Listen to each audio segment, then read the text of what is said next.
क्योंकि अभी तक 100 साल हो गए आरएसएस को, 25 साल हो गए गुजरात की सरकार को और 8 साल हो गए मोदी जी के दिल्ली की सरकार को।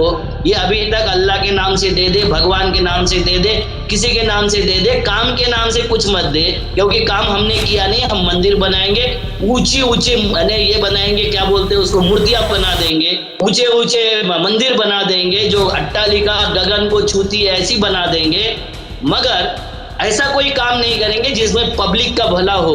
और नाम हम अल्लाह के और भगवान के ही नाम से मांगेंगे, तो ऐसे अल्लाह और भगवान के लोगों को जल्दी अल्लाह और भगवान अपने पास में बुला ले। मैं इतनी विनंती कर सकता हूँ, इससे ज्यादा मेरे पास में कोई शब्द नहीं। इनकी टीका टिप्पणी और इनके ऊपर कटाक्ष करने के कोई शब्द मेरे पास में नहीं है, क्योंकि मौत क्या नहीं होना चाहिए राजनीति। ये हर वक्त मौज की राजनीति करते हैं और ये नहीं बताते कि 400 लोग चढ़ने कैसे दिया, उसका जो ठेकेदार कौन था, उसको आनन फानन में फिटनेस सर्टिफिकेट उस ब्रिज को कैसे दे दिया, उसको बिना जांचे इतने लोगों को चढ़ने का किसने मौका दिया, ये नहीं बताएंगे। क्योंकि ये जब बताते तो उंगली अपनी तरफ होती है। हाँ, ये जरूर बताएंगे हम कि ब्रिज पे लोग नाच रहे थे, झूम रहे थे, खुशी कर रहे थे। तो भैया आज पहले ही दिन चढ़े थे क्या? कितना पुराना ब्रिज है, 100 साल पुराना ब्रिज है। आज पहले दिन लोग चढ़े होंगे, गाड़ियां चढ़ी होंगी उस पे। सबसे ज्यादा दुख इस बात का है कि महिला और बच्चे मरे।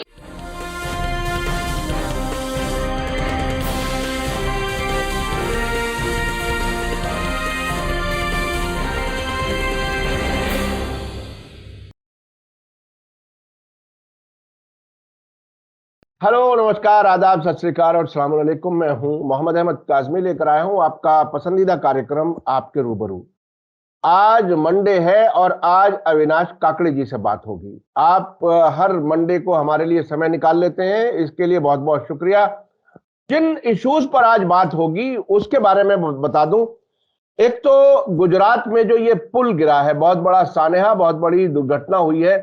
इसमें जो लोग मरे हैं उनके लिए हम संवेदना पेश करते हैं। और ये सियासत के खेल में जब लोग जाते हैं, लोगों की जानें जाती हैं, लोगों के घर उजड़ जाते हैं, ये बहुत ही तकलीफदेह होता है। मैं ये बात क्यों कह रहा हूं, ये आपको प्रोग्राम के आगे के हिस्से में मालूम हो जाएगा। इसके अलावा हम बात करेंगे महाराष्ट्र से टाटा एयरबस वाला प्रोजेक्ट जो था वो भी गुजरात चला गया। गुजरात को इलेक्शन जीतने के लिए बीजेपी क्या क्या कर रही है ये देखने की बात है। अभी यूनिफॉर्म सिविल कोड के लिए एक कमेटी भी बनाई है, जिसमें कहा जाता है कि संविधान के मुताबिक सेंट्रल गवर्नमेंट को इस सिलसिले में कोई पहल करनी होगी या करनी चाहिए। ये स्टेट गवर्नमेंट का काम नहीं है, लेकिन कोई कुछ नहीं देखा जा रहा। इलेक्शन जीतने के लिए आंखों पे पट्टी बंधी हुई है, इस पर बात करेंगे। इसके अलावा प्रधानमंत्री नरेंद्र मोदी जी ने दो बातें बहुत अहम कही हैं चिंतन शिविर में जो फरीदाबाद में हुआ है। एक तो ये कि देश भर के जो उनकी नजर में नक्सलाइट्स हैं, चाहे वो बंदूक वाले हों चाहे पेन वाले हों, यानी पत्रकारों को या जो भी उनकी आलोचना करते हैं, उनको सबको क्रश कर देना है, ऐसा ही उनकी मंशा है। उसके साथ साथ एक नया खेल शुरू हुआ। अभी तो 15 अगस्त को पूरे देश में झंडे लगाने का काम हुआ था, अब पूरे देश में यूनिफॉर्म, पुलिस की यूनिफॉर्म एक जैसी हो। ऐसी हालत में जब देश की इकोनॉमी जर्जर हालत में हो, रिजर्व बैंक के फंड्स खत्म हो रहे हों, भुखमरी इतनी बड़ी तादाद में हो कि अब फख्र से कहा जाता हो कि 70 करोड़ लोगों को हम 5 किलो अनाज दे रहे हैं, ऐसी हालत में देश की इकोनॉमी पर एक और झटका लगाने की तैयारी। बहरहाल इन सब पर बात करेंगे। एक और इशू है जिसमें हमारे गृह मंत्री जी को, अमित शाह जी को गुस्सा आया है। अक्सर उनको गुस्सा आता है और बहरहाल वो एक बड़ी पोस्ट पर है, गुस्सा आ भी सकता है, उस पर भी हम बात करेंगे। अविनाश काकड़े जी वेलकम है। मैं आगे बढ़ने से पहले बता दूं कि अविनाश काकड़े जी का एक यूट्यूब चैनल है, उसको भी आप देखें और सब्सक्राइब करें, उसमें आपको बहुत कुछ जानने देखने को मिलेगा। अविनाश काकड़े जी वेलकम है आपका। माफ कीजिएगा, मैं बीच में मैं भूल गया था उसको कहना, लेकिन ये बताइए कि ये मोरबी ब्रिज वाला जो मामला है वो क्या कुछ है। हालांकि दुर्घटना है, ये कहा जा रहा है कि दुर्घटना है, लेकिन ये दुर्घटना के पीछे कई चीजें सामने आ रही हैं। आप इसको किस तरह से देख रहे हैं? सर्वप्रथम आज लौह पुरुष सरदार वल्लभ भाई पटेल जी का जन्मदिन है और आयरन लेडी इंदिरा गांधी जी का स्मृति दिन है। उसकी सबको मैं संवेदना भी देता हूँ, बधाई भी देता हूँ। जो दो लोग थे जिन्होंने देश को इकट्ठा किया, ऐसे लौह पुरुष, और जिन्होंने पाकिस्तान को सबक भी सिखाने के साथ में देश का राष्ट्रीयकरण, बैंकों का राष्ट्रीयकरण, खनिजों का राष्ट्रीयकरण करके ये देश को मजबूत बनाने का काम किया। लोग चाहे कुछ भी बोले कि उन्होंने इमरजेंसी लगाया था, इमरजेंसी भी उन्होंने देश की संपत्ति नहीं बेचा था। इमरजेंसी में उन्होंने पॉलिटिकल विंडेक्टा किया होगा कुछ, मुझे उसमें कोई शक नहीं है, मुझे उनको डिफेंस करने की जरूरत नहीं है। पॉलिटिकली लोगों को मोटिवेट किया होगा और पॉलिटिकली लोगों को अंदर किया होगा, तो उसका निषेध कर दिया, जनता ने भी निषेध कर दिया, उनको सत्ता से नीचे उतार दिया था। मगर ये देश के दो आधार स्तंभ है, एक लौह पुरुष है और एक आयरन लेडी है, उनको नमन और वंदन करता हूँ। अब अपने मुद्दे की तरफ चलते हैं कि आपने जो पूछा मोरबी का ब्रिज, एक थोड़ा सी चीज याद दिला देता हूं मैं कि इसके पहले 2016 में 31 मार्च 2016 में विवेकानंद फ्लाईओवर गिर गया था, आपको पता होगा, कलकत्ता का, याद होगा, जिसमें 22-25 लोग मारे गए थे। उस वक्त आदरणीय प्रधानमंत्री नरेंद्र मोदी जी ने कहा था कि ये भगवान का संकेत है, मतलब भगवान का संकेत है 22 लोग मरना, भगवान का संकेत है बीजेपी की सरकार आना, भगवान का संकेत है कि चुनाव पर उस मुर्दों के नाम से वोट मांगना, ये भगवान का संकेत था। शुक्र है कि अभी जो मोरबी पे ब्रिज पे, जो मच्छू नदी के ब्रिज पर जो ब्रिज गिरा, केबल ब्रिज, जिसका 3 दिन पहले उद्घाटन किया गया था, महज ये दिखाने के लिए कि हम कितना तेजी से काम करते हैं। उसका ठेकेदार कौन था, उसको क्लीन चिट देने वाला कौन था, उसको फिटनेस सर्टिफिकेट ब्रिज का देने वाला कौन था, ये बताने की बजाय लोग नाच रहे थे, लोग झूम रहे थे, लोग उसमें लात मार रहे थे और इसलिए ब्रिज गिर गया, ये कहने वाले नफरती चिंटुओं को भी बधाई, क्योंकि मौत के सौदागरों को इससे ज्यादा और कुछ नहीं समझ सकता। मगर मैं इसमें बधाई देता हूँ ममता जी को, मैं इसमें बधाई देता हूँ केजरीवाल को और अपने विशेष तौर से कांग्रेस को, कि कांग्रेस के जो खड़गे जी है, इन्होंने कंडोलेंस मैसेज ही दिया है, इन्होंने ऐसा कोई भगवान के नाम से, अल्लाह के नाम से कुछ मांगा नहीं है, ये बधाई के पात्र है। क्योंकि अभी तक 100 साल हो गए आरएसएस को, 25 साल हो गए गुजरात की सरकार को और 8 साल हो गए मोदी जी के दिल्ली के सरकार को, ये अभी तक अल्लाह के नाम से दे दे, भगवान के नाम से दे दे, किसी के नाम से दे दे, काम के नाम से कुछ मत दे, क्योंकि काम हमने किया नहीं, हम मंदिर बनाएंगे, ऊंची ऊंची मैंने ये बनाएंगे, क्या बोलते हैं उसको, मूर्तियां बना देंगे, ऊंचे ऊंचे मंदिर बना देंगे, जो अट्टालिका गगन को छूती है ऐसी बना देंगे, मगर ऐसा कोई काम नहीं करेंगे जिसमें पब्लिक का भला हो, और नाम हम अल्लाह के और भगवान के ही नाम से मांगेंगे। तो ऐसे अल्लाह और भगवान के लोगों को जल्दी अल्लाह और भगवान अपने पास में बुला ले, मैं इतनी विनंती कर सकता हूँ। इससे ज्यादा मेरे पास में कोई शब्द नहीं, इनकी टीका टिप्पणी और इनके ऊपर कटाक्ष करने के कोई शब्द मेरे पास में नहीं है, क्योंकि मौत क्या नहीं होना चाहिए राजनीति, ये हर वक्त मौत की राजनीति करते हैं और ये नहीं बताते कि 400 लोग चढ़ने कैसे दिया, उसका जो ठेकेदार कौन था, उसको आनन फानन में फिटनेस सर्टिफिकेट उस ब्रिज को कैसे दे दिया, उसको बिना जांचे इतने लोगों को चढ़ने का किसने मौका दिया, ये नहीं बताएंगे, क्योंकि ये जब बताते तो उंगली अपनी तरफ होती है। हाँ, ये जरूर बताएंगे हम कि ब्रिज पे लोग नाच रहे थे, झूम रहे थे, खुशी कर रहे थे। तो भैया आज पहले ही दिन चढ़े थे क्या? कितना पुराना ब्रिज है वो, 100 साल पुराना ब्रिज है, आज पहले दिन लोग चढ़े होंगे, गाड़ियां चढ़ी होंगी उस पे। सबसे ज्यादा दुख इस बात का है कि महिला और बच्चे मरे, क्योंकि छठ पूजा के लिए, वो देखने के लिए इन्होंने ब्रिज खोला होगा। हर बात का इवेंट जब करते हो तो ऐसे हादसे होते हैं।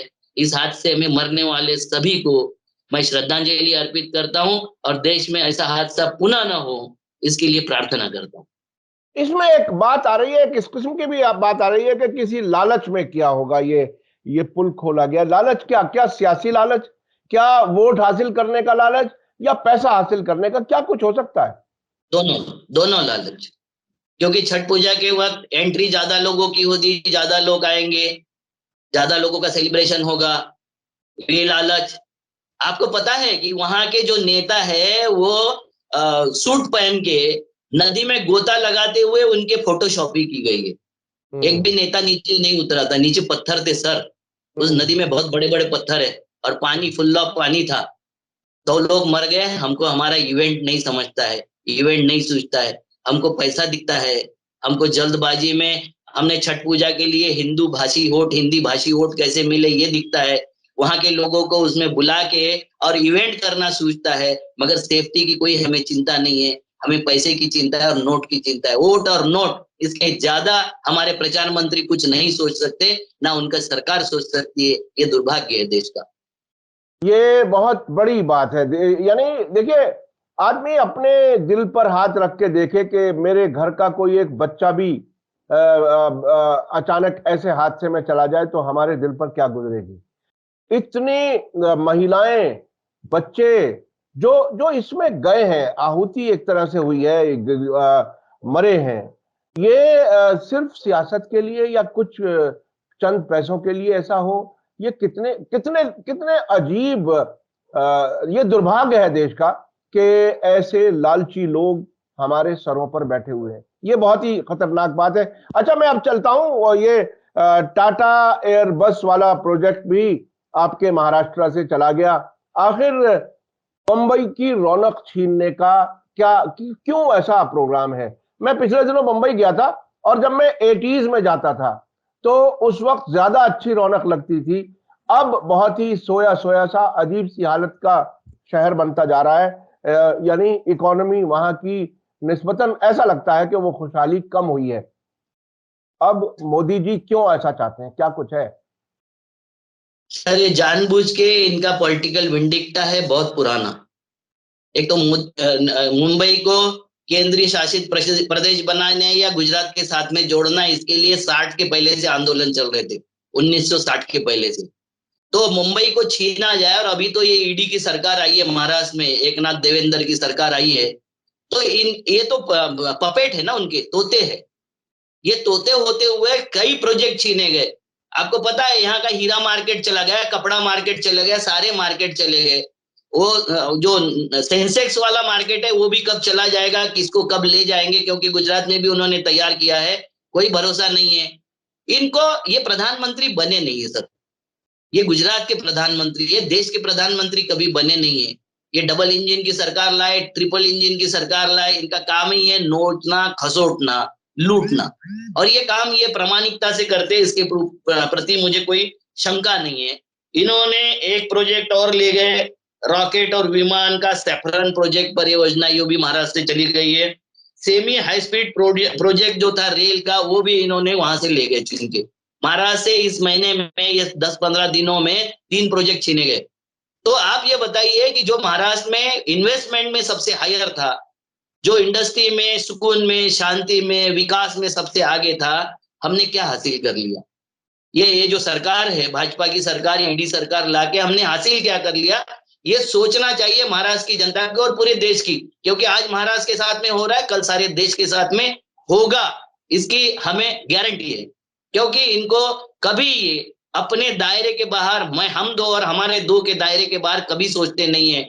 आज फिर से एक खुशखबर आई है कि अडानी फिर से टिक गए हैं 3रे नंबर पर, और अंबानी 8वें पायदान पर पहुंच गए हैं। देश को क्या फायदा हुआ नहीं हुआ पता नहीं, क्योंकि देश के पेट्रोल पंप पे, जहां रिलायंस पेट्रोल बेच रहा है, वहां नॉर्मल पेट्रोल पंपों से और डीजल पंपों से 5-7 रुपए ज्यादा का बेच रहा है, क्योंकि उसका सारा मुनाफा जो रशिया से कम दाम में पेट्रोल लिया था, डीजल लिया था, उसको फॉरेन कंट्रियों को बेच के, जो बैन लगता तो भारत पर लगता, फायदा हुआ तो रिलायंस का हुआ। उसके दम पर वो सेकंड 8वें नंबर पर पहुंच गए। ये देश के साथ खिलवाड़ चल रहा है। ये जिसको नहीं समझता है, जिसमें इसमें पार्टीबाजी दिखाई देती है, जिसमें इसमें हिंदुत्व दिखाई देता है, धर्म दिखाई देता है, उनको मैं नमन कर सकता हूं, उनको मैं श्रद्धांजलि दे सकता हूं कि भैया भगवान आपका भला करे। अच्छा, मैं थोड़ा सा हट करके एक बात करना चाहता हूं, वो ये कि अभी ब्रिटेन में ऋषि सुनक, जो वहां के बादशाह से भी ज्यादा अमीर आदमी बने हैं प्रधानमंत्री, ऐसा कुछ लोगों ने कहा, हमारे प्रोग्राम में भी कहा कि भारत में अभी अडानी या अंबानी खुद सरकार में नहीं आए हैं बराह रास्त, सीधे सीधे तौर पर, और वहां एक बहुत बड़ा कैपिटलिस्ट सरकार में आ चुका है। हम एक पायदान नीचे हैं अभी उससे। आपको क्या लगता है कि बिल्कुल उसी तरफ जा रही है ये मोदी जी? आगे जो हस्तांतरण करेंगे किसी ऐसे आदमी को कर सकते हैं जैसे वहां ऋषि सुनक को बिठा दिया गया है? मुझे ये लगता है कि किसी एजेंट के हाथ में बिठाने से तो अच्छा है मालिक के हाथ में बिठा दे, हम्म। कोई मुझे आपत्ति नहीं है। एक बार ओपन तो हो जाएगा ना चेहरा 5 साल के लिए, मालिक का चेहरा सामने आ जाएगा। क्या रहता है कि मालिक पीछे रहता है, उसके एजेंट काम करते रहते और हम एजेंटों को बदलते रहते। रोथशाइल्ड एक बार सामने आ जाए, वो जो पूरे दुनिया को जहां इकोनॉमी को ग्रैब किया है वो लोगों के चेहरे सामने आ जाए, देश को जिन्होंने लूटा, जिनके माध्यम से लूटा गया, उनके चेहरे सामने आ जाए, ये अच्छा होगा।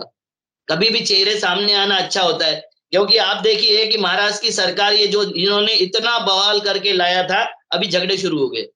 पहला झगड़ा है इनका मंत्रिमंडल के विस्तार को लेके, दूसरा झगड़ा है इनका प्रकल्प जो पलायन कर रहे, क्योंकि शिंदे सरकार को तो देना पड़ेगा ना जवाब। बीजेपी वाले तो बेशरम है, ये तो दूसरी बात बोलते रहेंगे। ये इनको अगर प्रोजेक्ट के बारे में पूछा तो ये 370 बोलेंगे, इनको प्रोजेक्ट के बारे में पूछा तो ये राम मंदिर बोलेंगे। अब ये 2024 में मंदिरों के नाम से ही वोट मांगेंगे, इनके पास में कुछ नहीं बचा। इसलिए ये मंदिर के नाम से और बड़े बड़े मंदिरों का इनॉग्रेशन कर रहे हैं, बड़े बड़े मंदिर बना रहे हैं, मूर्तियां बड़ी बड़ी बना रही है। ये देश में पत्थर के भगवान जागरूक हो रहे हैं और जिंदे आदमी मर रहे हैं, ये दुर्भाग्य है। पत्थर ये जागरूक हो रहे। हम्म। पत्थर कुछ मांगते नहीं ना, पत्थरों का पेट में कुछ खाने को चाहिए नहीं, पब्लिक को तो खाना चाहिए, और खाना जिनको चाहिए उनको इग्नोर करके जिस तरह से बहुत लोगों को इस पे शक है, हालांकि आप उसको उस पर तैयार नहीं होते, उसे आप ठीक नहीं कहते। फिर वही जो जो सर मेरी इलेक्शन। संस्कृति जो हिंदू संस्कृति है वो इंसानों में भगवान देखने वाली संस्कृति है। हमें चराचर में भगवान दिखाई देता है, हर व्यक्ति में भगवान दिखाई देता है, हर मंदिर मस्जिद में भगवान दिखाई देता है, हर व्यक्ति के अंदर राम बैठा है, ये हमारी आस्था है। हम कभी मूर्तियों में नहीं देखते राम को। बिल्कुल बिल्कुल। मूर्तियों में राम जो देखते हैं वो उनका धंधा है राम। हमारा हमारा समर्पण है राम, हमारी शालीनता है राम, हमारा हमारा पूजन है राम। ये हमारे यहाँ इस्लाम मजहब में भी काबा, जहां पूरे दुनिया के मुसलमान हज के लिए जाते हैं, उसके मुकाबले में एक इंसान की जान बचाना ज्यादा अहम बताया जाता है, एक इंसान की इज्जत ज्यादा अहम बताई जाती है। और बहरहाल जो जो जो ऊपर वाला जो भी आप नाम लें, भगवान अल्लाह, जो भी उसने सबसे बेहतरीन क्रिएशन इंसान को बनाया है, और पूरी जितनी चीजें बनाई हैं वो उसी के लिए बनाई हैं, लेकिन यहां पत्थरों की तरफ जा रहे हैं, आपका कहना है। अच्छा, अब थोड़ा सा मैं ये समझना चाहता हूं कि प्रधानमंत्री नरेंद्र मोदी जी ने पेन और बंदूक को एक ब्रैकेट में रख करके कहा है कि इन लोगों को तबाह करना है। क्या है, आप कैसे, क्या महसूस कर रहे हैं, क्या कुछ है, क्या दुनिया कहना के चाहते हैं? सारे दुनिया के सारे हुकुम शाहों को पेन वालों का बहुत खतरा रहता है, बोलने वालों का बहुत खतरा रहता है। वो तो उनके ऊपर अटैक करते ही है। देखो, अर्बन नक्सली घोषित करने का जो चल रहा है, आपको पता होगा कि पुणे के कुछ लोगों को अर्बन नक्सली घोषित करके जेल में डाला था। उसमें से कुछ छूट गए, कुछ अभी भी जेल में है, कुछ मर गए जेल में। वो पेगासिस के माध्यम से और मेल को प्लान किया गया उनके इसमें, मतलब प्री प्लान्ड आप उनको घोषित कर रहे हो। क्यों? क्योंकि वो जल जंगल जमीन की बात करते हैं, वो उसकी मालकियत की बात करते हैं, लूट के विरोध में आंदोलन करते हैं, लूट के विरोध में आवाज उठाते हैं, उन लोगों को आप नार्बन नक्सली बोलते हो। आप आप जिनकी जल जंगल लूट लिए और वो आदिवासी अगर लड़ रहे हो उसको नक्सली बोलते हो। जो अपने अपने किसानी खेती और उसके फसल के लिए लड़ रहे हैं उसके लिए आप खालिस्तानी बोलते हो। किसी को जातिवादी बोलना, किसी को आतंकवादी बोलना, किसी को नक्सलवादी बोलना, किसी को अर्बन नक्सली बोलना, ये इनका शिगुफा है। क्योंकि इनको ऐसा लगता है कि ये जो ठेकेदार है, धर्म के ठेकेदार जो है, यही खाली राष्ट्रवादी होते हैं। धर्म के नाम से बांटने वाले, लड़ाई झगड़ा करने वाले, हत्याएं करने वाले, इनके बिल्किस बानो के परिवार को समाप्त करने वाले, जिनका ये सम्मान करते हैं, यही लोग राष्ट्रवादी है। बाकी तो सारे देशद्रोही लोग हैं इनके नजर में। तो ये समझने की जरूरत है कि इनको यूनिफॉर्म सिविल कोड चाहिए, यूनिफॉर्म, एक सा पुलिस वालों का यूनिफॉर्म भी चाहिए, और इनको बंदूक वाले और पेन वाले एक नजर से देखने का तजुर्बा भी है, और इनको एक नजर से देखना भी है। बंदूक और पेन एक जगह कैसे ला सकते हैं ये लोग, ये यही सोचे, इसकी व्याख्या यही कर सकते हैं, दूसरा कोई नहीं कर सकता। क्योंकि आपको एक बात बता देता हूँ, जब जब पेन कलम ये सबसे बड़ी ताकत होती है, और कलम को दबाने का प्रयास कभी किसी का सफल नहीं हुआ। इंदिरा जी का भी सफल नहीं हुआ, हिटलर का भी सफल नहीं हुआ, और किसी का ना ना कम्युनिस्टों का सफल हुआ, ना किसी तानाशाह का सफल हुआ, ना सद्दाम का सफल हुआ, ना अद्दाम का सफल हुआ, ना उनके जो अमेरिकन जो काउंटर पार्ट थे उनका सफल हुआ। पेन नहीं दबा सकते हो आप, सोच नहीं दबा सकते हो आप, आपके विचार नहीं दबा सकते हो आप, बाकी सब कुछ दबा सकते हो आप, मगर विचारों को किसी का दबाया नहीं जा सकता है। आज नहीं तो कल वो बाहर आएंगे, और फिर जब बाहर आएंगे तो उतने ही बाउंस तरीके से आएंगे, जितने प्रेशर से उनको दबाया गया है उतने प्रेशर से आएंगे। वो दिन जल्दी आ जाए, वो दिन जल्दी लोगों को समझ में आ जाए कि देश के साथ क्या खिलवाड़ हो रहा है, तो ये बहुत अच्छी बात होगी। ये हमारे गृह मंत्री जी को बड़ा गुस्सा कभी कभी आता है, और डायस पर ही बहुत कुछ बोल जाते हैं, और अपनी पार्टी के लोगों को भी नहीं बख्शते। क्या क्या वो जो जिस तरह से आडवाणी जी को भूल करके आगे बीजेपी चल रही है, क्या इस तरह से बहुत से बीजेपी के लोगों में भी इस तरह की कोई भावना बन रही है? क्या आप ऐसे लोगों से मिलते होंगे कभी कभी? कहीं तो आपके दोस्त होंगे, जानने वाले होंगे, और नागपुर में रहते हैं तो वहां तो जरूर होंगे। क्या लगता है अमित शाह जी से कितने लोग बीजेपी वाले खुश होंगे ऐसी हालत में, जबकि वो डांट देते हैं कहीं डायस पर ही, वो छोड़ते नहीं किसी को कहीं भी। जब उनको गुस्सा आ जाए फिर उनके सामने कोई नहीं टिक सकता। सर, हमारे यहाँ एक कहावत है कि घमंड तो रावण का भी नहीं चला। घमंडी अगर कोई हो जाए, और मुझे लगता है ये बहुत ज्यादा घमंडी हो गए, इनको सत्ता डाइजेस्ट नहीं हो रही, इनको संपत्ति डाइजेस्ट नहीं हो रही है, इनको देश को लूटने का जो जो जो जो कुछ वो कर रहे हैं प्रयोजन, वो डाइजेस्ट नहीं हो रहा है। ये अनिल लुईस नाम का जो मंत्री था, जिनको बोला था कि आप परिचय करवा दो, परिचय करवाने में वो थोड़ा सा हरियाणा का भी परिचय करा दे रहे थे, तो पहले चीट दिया, बाद में मैसेज दिया, और बाद में माइक लेके उसको डांट दिया। क्योंकि इनके सामने बोलने की हिम्मत कैसे कर सकता है कोई, चाहे इनके पार्टी का हो, इनके सामने नहीं। आपने अभी बोला ये पेन वालों को भी डांट देंगे, तो भाषण वालों को छोड़ेंगे क्या? वो इनके पार्टी का हो, इनका अपना हो, इनका सगा हो, ऐसा कोई सगा नहीं जिनको इन्होंने ठगा नहीं। आरएसएस की नीति है, आरएसएस का भी कोई सगा नहीं होता है, तो इनका कैसे सगा हो सकता है? क्योंकि ट्रेनिंग की प्रयोगशाला तो वहीं से निकली है। जिसका जैसा ट्रेनिंग होगा उसी तरीके से वो बात करेगा, उसी तरीके से वो बिहेव करेगा, और वो कर रहे। तड़ीपार शाह जी को देखा आपने? मोदी जी जब रहते हैं तो उनके फोटो के फ्रेम में कोई नहीं दिखाई देता। महाकाल के मंदिर में जो महाराजा थे, जिनको लग रहा था कि कांग्रेस में हमारा सम्मान नहीं हो रहा है, उनको किस तरीके से दरवाजे के बाहर नंदी के पास में बिठाया गया था, अंदर नहीं आने दिया। ना पुजारी आता है, ना फोटो फ्रेम में भागवत आते हैं, ना फोटो फ्रेम में कोई शंकराचार्य आते हैं, ना फोटो फ्रेम में कोई पीठाधीश आते हैं, कोई नहीं आता है। फोटो फ्रेम में खाली मोदी जी रहेंगे, और मंच पर खाली ये तड़ीपार शाह जी रहेंगे। ये सर प्रोजेक्शन है। आपको पता है कि जब ये जीते थे और उनको नड्डा जी को अध्यक्ष बनाया था, तो वो कार्यकर्ताओं से इंट्रोड्यूस होने जा रहे थे, अमित शाह ने एक हाथ से ढकेल दिया था नड्डा को। इनको इज्जत भी नहीं बची। ये जो बाकी पदाधिकारी है, इनको सेल्फ रिस्पेक्ट नहीं बचा है। इनको सत्ता चाहिए, सेल्फ रिस्पेक्ट से कोई इनको लेना देना नहीं है। इनका कितना भी अपमान कर दे, इनको कुछ भी बोल दे, राजनाथ सिंह कहीं दिखाई देते हैं आपको? बताइए, कौन मंत्री दिखाई देता है आपको? कौन मंत्री बोलते हुए दिखाई देता है? कोई नहीं। Only and only Modi and Amit Shah, दूसरे के बाद कुछ नहीं है। पूरे बीजेपी समाप्ति के कगार पर है इस समय। क्योंकि अगर सरकार है तो मोदी की सरकार है, भाजपा की सरकार नहीं है। हाँ, इतना जरूर है कि मोदी जी और अमित शाह ब्रेन जो है उनका वो आरएसएस का है। तो आप ये बोल सकते हैं कि आरएसएस की शैडो में मोदी और अमित शाह की सरकार चल रही है, और यही सरकार चलेगी। तो ये बीजेपी के लोग जो जो एक बड़ी तादाद है, और दूसरी पार्टियों से भी दौड़ दौड़ करके कई पार्टियों से गए हैं वहां, तो आपको लगता है कि वो जब अपनों की इज्जत नहीं करते तो दूसरों की इज्जत क्या करेंगे? क्या कुछ है? सर, आपको एक बात बता देता हूँ, ये कंगना माता है, कोरोना माता, आपको याद होगा, कोरोना से भाजपा को बचाने के लिए कोरोना माता प्रकट हुई थी।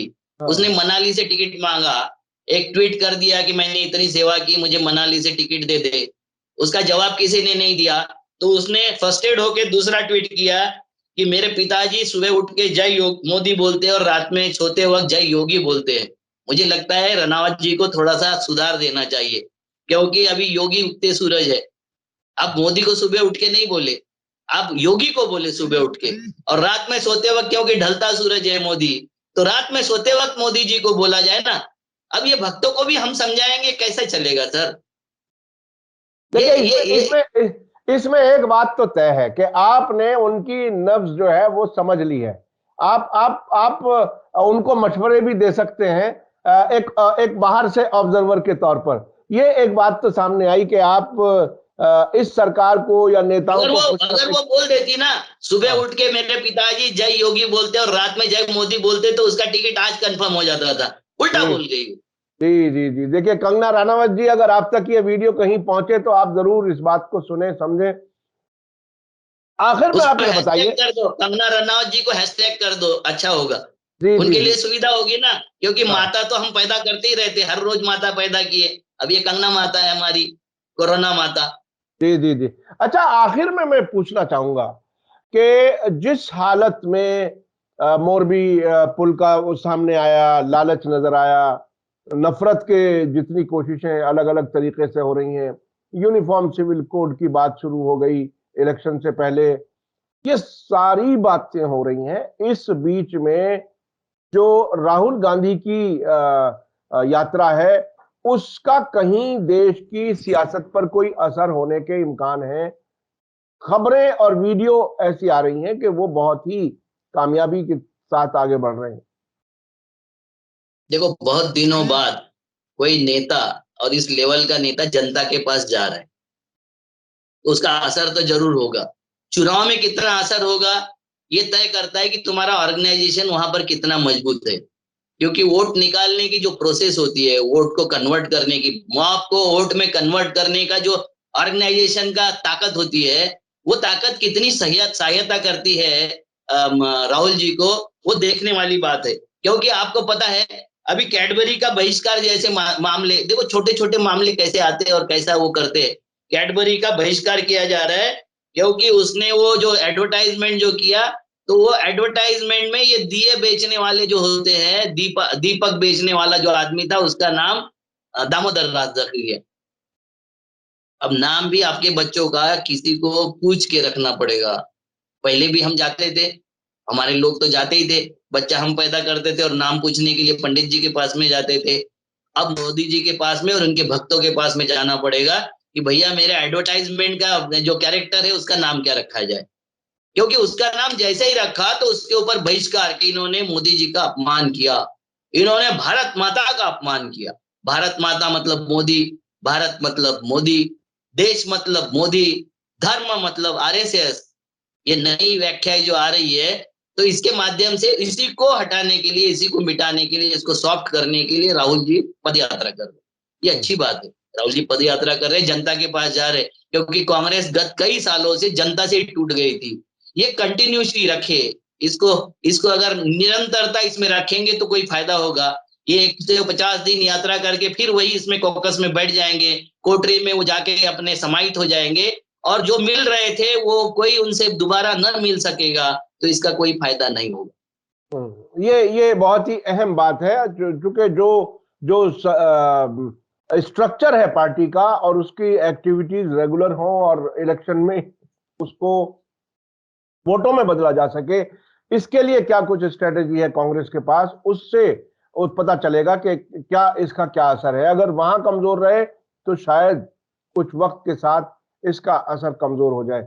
बहुत बहुत शुक्रिया जनाब अविनाश काकड़े साहब, आपने कई बिंदुओं पर बहुत अच्छे से अपनी बात रखी और आपने पुल के बारे में बताया, मोरबी पुल के बारे में, कि वो किस तरह से बगैर किसी नो ऑब्जेक्शन सर्टिफिकेट के क्लियरेंस के खोल दिया गया, या दिया तो कैसे दिया, लालच में दिया,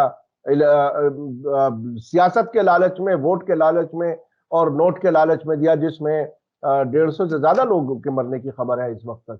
तो ये इसके अलावा जो देश में राजनीतिक हालत है वो आपने बताई। सर 400 महाराष्ट्र लोग गिरे थे, 400 लोग गिरे थे, उसमें से 100 खाली बाहर आए हैं, ऐसा खबर है।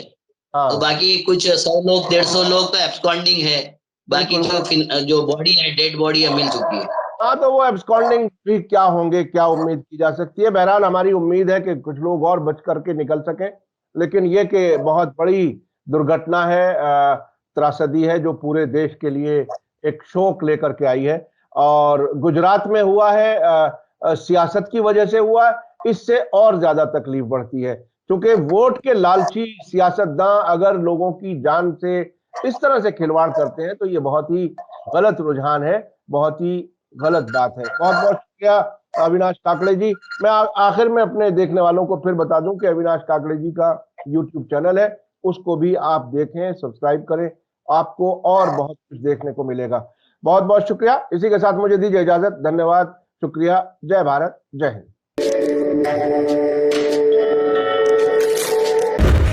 मीडिया स्टार वर्ल्ड के और वीडियो देखने के लिए हमारे चैनल को सब्सक्राइब करें और सीधे नोटिफिकेशन पाने के लिए बेल आइकन दबाएं। और अगर हमारी खबर सच्ची और अच्छी लगे तो अपने व्हाट्सएप, इंस्टाग्राम, फेसबुक और ट्विटर अकाउंट पर जरूर शेयर करें।